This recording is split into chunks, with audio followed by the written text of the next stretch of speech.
নমস্কার। মহাকুম্ভ সম্পর্কে টিএমসির বিধায়ক কাঞ্চন মল্লিক বলেছিলেন যে মহাকুম্ভে বাথরুম ঠিকঠাক নেই, একেবারে দুর্গন্ধযুক্ত বাথরুম খুঁজে পাওয়া যাচ্ছে না। অনেকক্ষণ পর যদিও বাথরুম খুঁজে পাওয়া গেছে, একেবারে দুর্গন্ধ আবর্জনাযুক্ত বাথরুম। এই ধরনের মন্তব্য কেন করেছিলেন টিএমসির বিধায়ক কাঞ্চন মল্লিক, তার পেছনে অনেক কারণ রয়েছে। দেখুন, মহাকুম্ভে বিশেষত কংগ্রেসের নেতা নেত্রী বা টিএমসির নেতা নেত্রী খুব একটা যে গেছে আমাদের চোখে ধরা পড়েনি। জানি না আপনারা কতটা দেখেছেন এই বিষয়গুলো। যারাই গেছে, টিএমসির যে সমস্ত নেতা নেত্রী গেছে, অনেকে হয়তো টিএমসির ফ্ল্যাগ নিয়ে ডুব দিয়েছে বা মহাকুম্ভে যাওয়ার পর মহাকুম্ভকে বদনাম করার প্রচেষ্টা করেছে, যাতে তারা টিকিট পায় এবং মুসলিম ভোট পায়। এর পেছনে একটা কারণ রয়েছে, যে কারণগুলো সজল ঘোষ বলেছে, কিন্তু কটূক্তি করে সজল ঘোষ বলেছে, দেখুন আমাদের ভারত থেকে, ভারতের বাইরে যারা আমেরিকা, রাশিয়া, জাপান, চীন, এদের যে বাথরুম রয়েছে অত্যন্ত আধুনিক বাথরুম।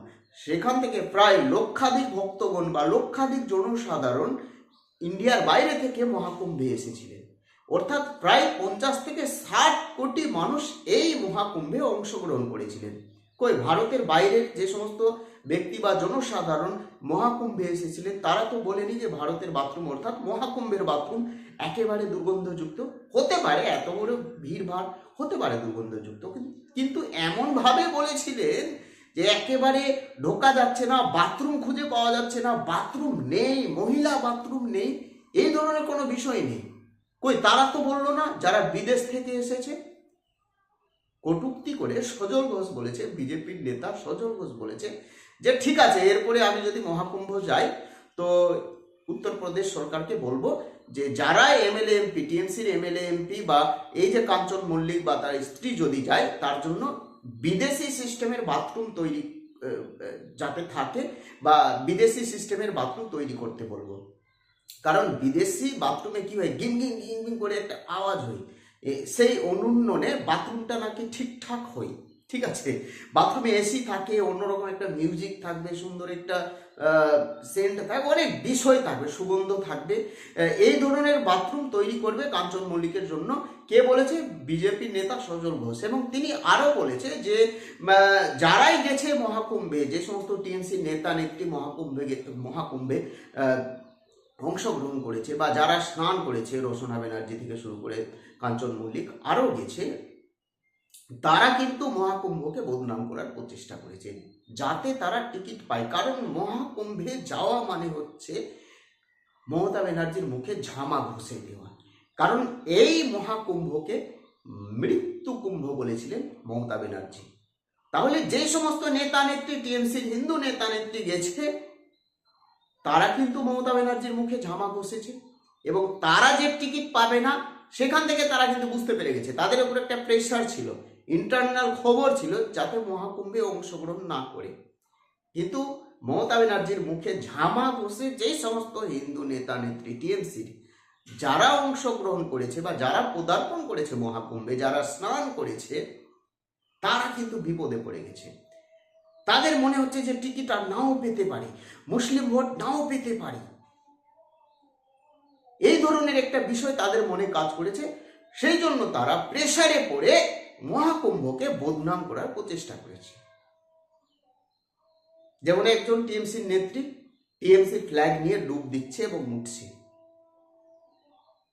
টিএমসির একজন এমএলএ অর্থাৎ কাঞ্চন মল্লিক, তিনি বলছেন যে মেয়েদের বাথরুম নেই।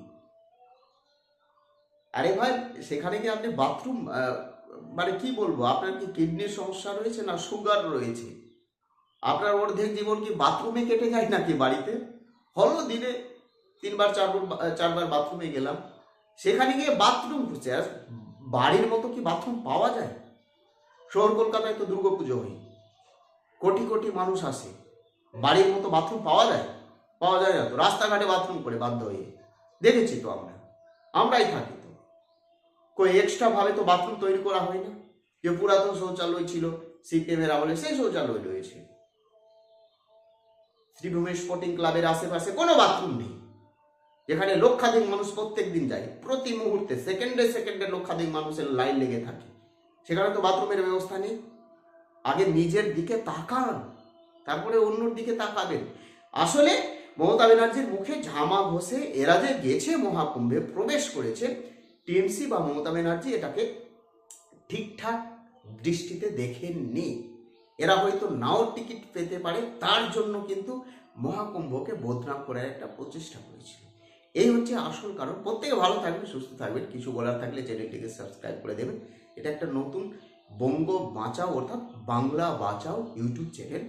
রাজ্য, রাজনীতি, দেশ বিদেশ, খেলাধুলা, চাকরি, প্রাইমারি টেট, এসএসসি, বিশ্বের সমস্ত খবর একেবারে তলাট থেকে মলাট পর্যন্ত চুল চেরা বিশ্লেষণ আপনাদের সামনে তুলে ধরব। প্রত্যেকে ভালো থাকবেন, সুস্থ থাকবেন। ভালো লাগলে সাবস্ক্রাইব করবেন, না লাগলে করবেন না। জয় হিন্দ।